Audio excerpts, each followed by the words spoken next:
সম্মানিত ভাইয়েরা, ওই ছোট্ট একটা গ্রামের একটা কথা আছে মনে হলো। ছোট্ট একটা মেয়ে 8 বছর বয়স, হাউমাউ করে কাঁদতেছে। তো তার কান্না দেখে তার মা এসে বলতেছে, মা তুমি কান্দো কেন মা? তোর কান্নার থামে না। ওই মেয়েটার কান্না দেখে ওই মাটাও কান্দে, দুইজনে কান্দা শুরু করছে। মেয়েরা কিন্তু আরেকজনের কান্না দেখলেই কান্দে, কান্দে কিনা বলেন? তাদের মধ্যে একটু কান্নার পরিমাণটা বেশি, আল্লাহ পাক মায়া দয়া বেশি দিয়েছেন। তো মা মেয়ে দুইজনে কান্দে, দুইজনের কান্না দেখে আশেপাশে যত মহিলা আছে সবাই এসে এরাও কান্দে। শেষমেশ সবাই কান্না থেমে এখন ওই ছোট্ট বাচ্চা 8 বছরের বয়সে মেয়েকে বলছে, মা তুমি কান্দলা কেন? আমরা তো সবাই তোমার জন্যই কান্দলাম, কান্নার উদ্দেশ্য কি, রহস্য কি?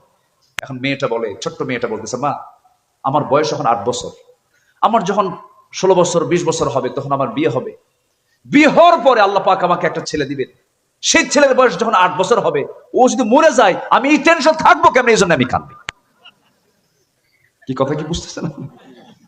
এমনি তো কান্নাকাটি করে লাভ নাই।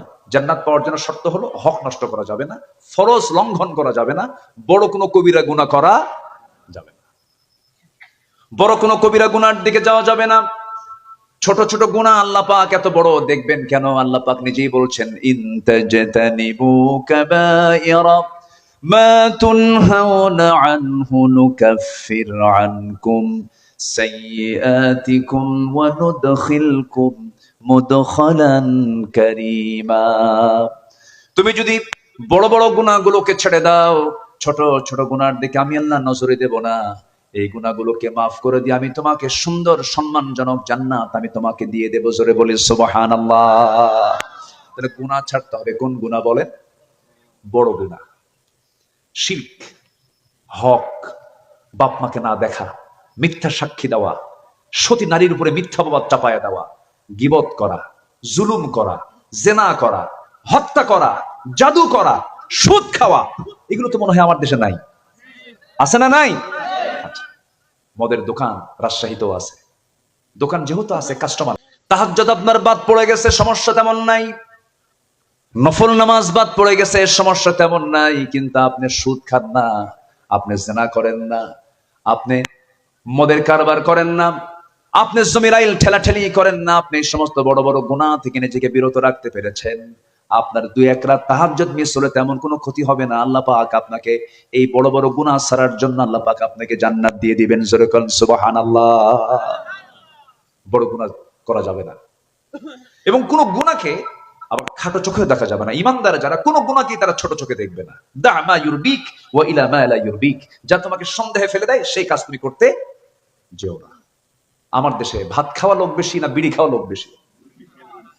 হ্যাঁ বলেন, হ্যাঁ বলেন, ভাত খাওয়া লোক বেশি না বিড়ি খাওয়া লোক বেশি?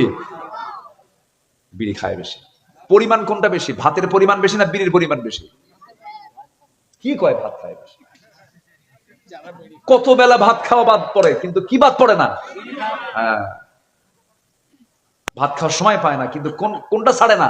বিড়ি ছাড়ে না। কোথায় যে একটা কামড় মারে, দরবার হচ্ছে না, ব্রেন কাজ করতেছে না, মাতব্বর বলতেছে আমার তো ব্রেনই কাজ করে না, তোমরা থাম আমি একটু আসি। ওতে খাতে যায় কয়েকটা টানটুন মেরে ব্রেন সেট আপ দিলাম, রিফ্রেশ করলাম। এ আছে না নাই? বলেন আছে না নাই? হাইরে টানা টানে কুষ্টিয়ার দিকে। কুষ্টিয়া তো পাশাপাশি, রাজশাহীর পাশাপাশি। কুষ্টিয়ার লোকগুলো রাজশাহীতে এসে মেডিকেলে চিকিৎসা সেবা নেয়। কুষ্টিয়া তো পাশাপাশি না, পাকশি হয়ে চলে আসে রাজশাহীতে। রাজশাহীতে আপনাদের অনেক ডেভেলপ, আলহামদুলিল্লাহ। তো কুষ্টিয়ার এই অঞ্চলগুলোতে বিশাল আবাদ হয়, তামাকের আবাদ। তামাকের গাছ দেখছেন কিনা আমি জানি না। তামাকের পাতাগুলো এত বড় আর এত সজীব, এত মজবুত পাতা, এত সবুজ পল্লব, মানে দেখতে এত সুন্দর, মনে হয় আমি খাই। তাজা পাতা, মানে খুবই সুন্দর, একদম বড় বড় পাতাগুলো, মজবুত পাতা। এই পাতাগুলো আমি একদিন দেখে ভাবলাম যে এই যে মাঠকে মাঠ লাগাইছে, কোনো এই তামাক আবাদের কোন জমিতে বেড়া নাই কেন?